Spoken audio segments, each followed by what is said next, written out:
How are millennials driving the use of some of these newer, more innovative approaches? You know, it's something you have to always stay on top of. So we have 4 generations in the workplace now, soon to be 5. And our millennials learn very different than our baby boomers, our Gen Xers. So we have to, and there's still some traditionalists in our organization as well. So we have to make sure that it's not one size fits all.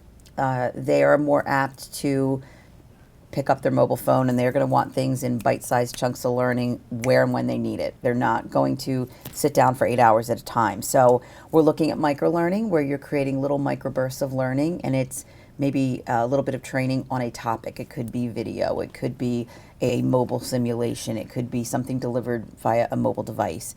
They're also going to want to have the ability to share with one another. So after a learning event or a learning cohort, we always create some type of social community for them, whether it's having them tweet through the class or creating a Facebook page for that cohort of learners, because they want to be able to share back and forth.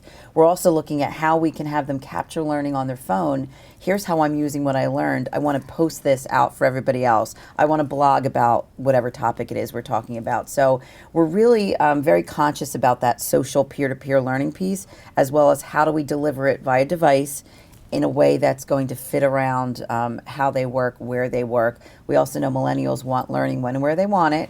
So, you know, if somebody's sitting on a subway, they can put their headphones in and look at their device, or go home and, you know, look at it on their tablet, or, you know, if they're in one of the break rooms in the hospital, that it's accessible there. So it's really looking at that microburst of learning, using the device, and that creation of a social community.